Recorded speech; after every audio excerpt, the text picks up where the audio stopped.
స్వామి నమస్కారం. నమస్తే నాన్న. బాగున్నారా? అంతా బాగానే ఇక మేము బాగున్నట్టే. నేను గత సంవత్సరం కూడా మిమ్మల్ని చూసినా, మరి ఈయనే ఉన్నారు. మరి నాకు ఇక్కడ బాగుంది అయ్యా, ఉన్నంత మట్టుకు నాకేం ఇబ్బంది లేదు, అన్నీ జరుగుతున్నాయి, సక్రమంగానే ఉన్నాయి, ఎటువంటి ప్రాబ్లం లేదు. ఇక్కడ ఏ జీవరాశి వచ్చినా సరే మాకు భయం లేదు. అంటే ఇక మీరు ఇన్నే ఉంటారా లేకపోతే లోనికి వెళ్తాను? అయితే ఈ సంవత్సరం యాత్రలు తిరగాలనుకుంటున్నాను. కేదార్నాథ్, బద్రీనాథ్, గంగోత్రి, యమునోత్రి, హరిద్వార్, ఋషికేశ్ మొత్తం ఇవన్నీ తిరిగి నేపాల్ వెళ్ళి నేపాల్ నుంచి రిటర్న్ తిరిగి వస్తాను. సంవత్సరం పడుతుంది. మళ్ళీ సంవత్సరం ఇక్కడే ఉంటాను. ఇక ప్రతి సంవత్సరం ఇన్నే ఉంటారు మీరు పొలసరిగా.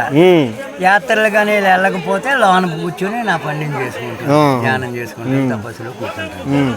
మరి భక్తులు ఇంతగానం వస్తున్నారు కదా, శివయ్య పిలుచుకుంటున్నారా? భగవంతుడు అంటూ ఉన్నాడు కాబట్టే మనం వస్తున్నాం ఇక్కడికి. ఆయన పిలుపు లేకుండా మనం రాలేం కదా. నీ దగ్గర ఎన్ని కోట్లున్నా రాలేవు. డబ్బు లేకపోయినా కేకెత్తే పరిగెత్తుకుంటూ వచ్చేస్తాం. ఆయనే తీసుకొచ్చేస్తా. శివయ్య ఇట్లా పిలిస్తే చాలు రావాల్సిందే. నువ్వు అనుకుంటే రాలేవు. నువ్వు అనుకుంటే వస్తానికి నువ్వెవరివి, నేనెవరిని? అక్కడ పిలుపు కావాలా. నీ దగ్గర ఎన్ని కోట్లు ఉన్నా సరే పని అవ్వదు. నయా పైసా లేకపోయినా ఆయన రా అన్నాడు అనుకో, రూపాయి లేకుండా ఆయన దగ్గరికి వెళ్ళి. అది నిజమే స్వామి, నేను చూసిన పవరు. అదే శివయ్య పవరు, అందులో ఇంక అనుమానం ఏమీ లేదు.